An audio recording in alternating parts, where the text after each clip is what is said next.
Okay, let's dive right into one of the absolute most chilling psychological puzzles we've ever unpacked in this explainer. We're looking at a case file known as The Man Caught on Camera.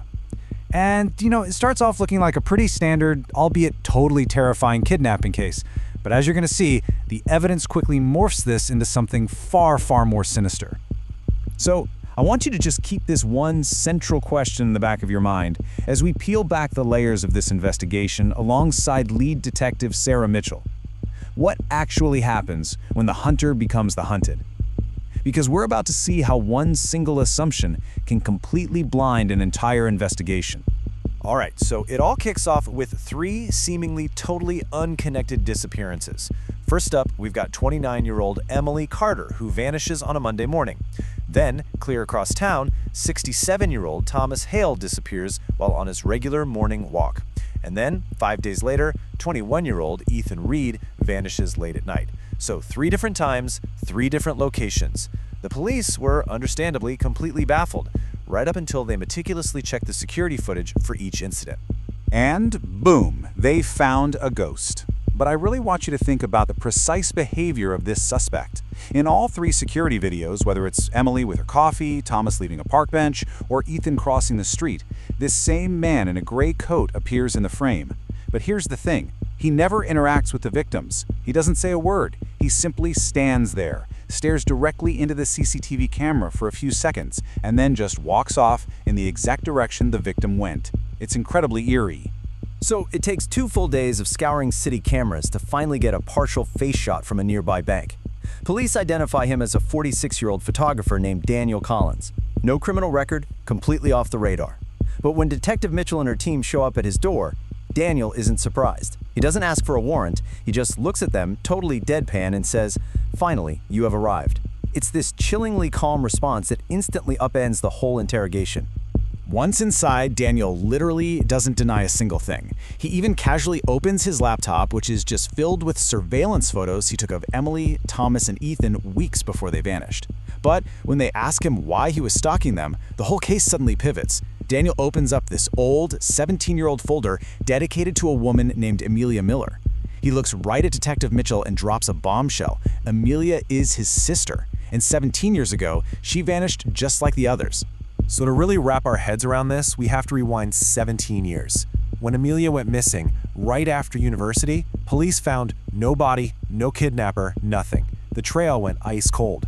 But Daniel, he couldn't let it go. He dug into old newspapers, scoured street cameras, and eventually found a VHS tape showing a mystery man staring at a CCTV camera right before Amelia vanished.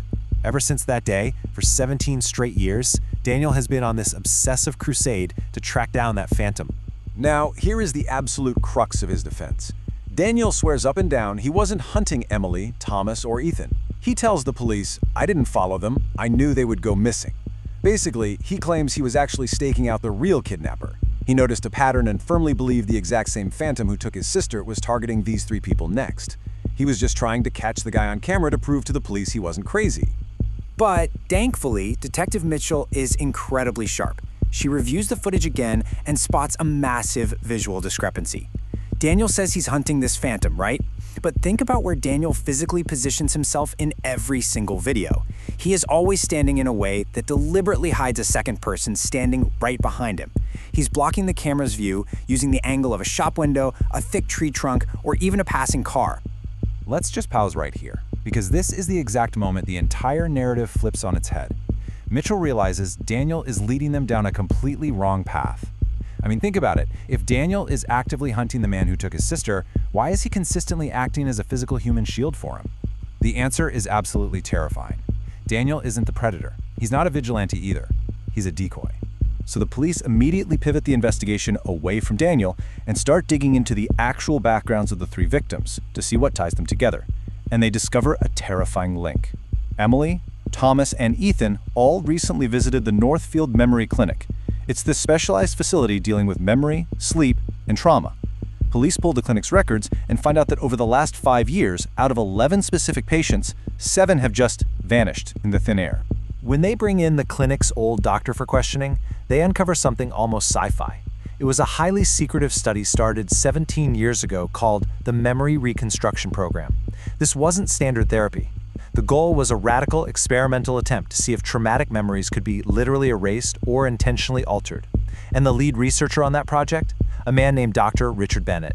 Suddenly, all the pieces just rapidly snap into place. Detective Mitchell hears the name Dr. Bennett and immediately remembers it from the 17-year-old cold case file. Amelia Miller went to Dr. Bennett for trauma treatment right after her father died, and right after that treatment, she vanished. Now, Dr. Bennett is long dead, but police discover his son, Noah Bennett, is currently working as an administrator at that exact same clinic. The police execute a raid on Noah Bennett's home, and what they find in the basement is straight out of a nightmare. It's a hidden room plastered with hundreds of photos of Emily, Thomas, Ethan, and Amelia. But the most horrifying photo of all, it's one of Daniel in his gray coat, with Noah standing right behind him in the shadows. Noah was continuing his late father's twisted experiments on vulnerable patients. He would pick targets at the clinic, but he used Daniel as an unwitting pawn. He manipulated Daniel into standing in front of cameras as a decoy, letting him believe he was hunting the kidnapper. In reality, Noah was hunting the victims right behind Daniel's back. But wait, what about Amelia? Well, police dig into those old clinic records, and they actually find her, alive. She's 41 years old now and has been living under a completely false identity for 17 years.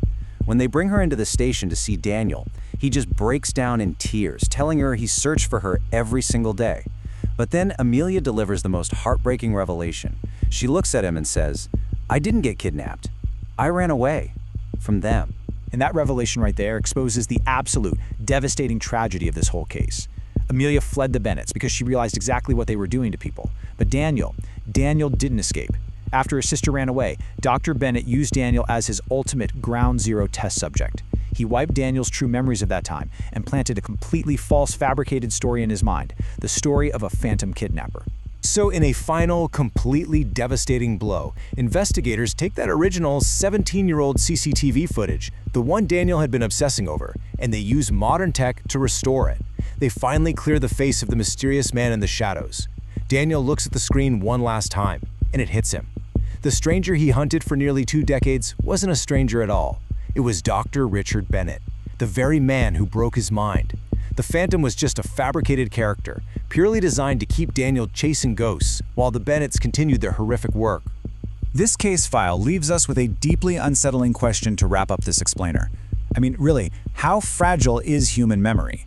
And what would you do if you realized you had spent the absolute best years of your life hunting a shadow that someone else planted in your own mind? It's a terrifying thought for sure, and one that totally forces us to question the very fabric of our realities and the stories we tell ourselves just to survive. Thanks for joining me on this explainer, and remember, always keep questioning what you see.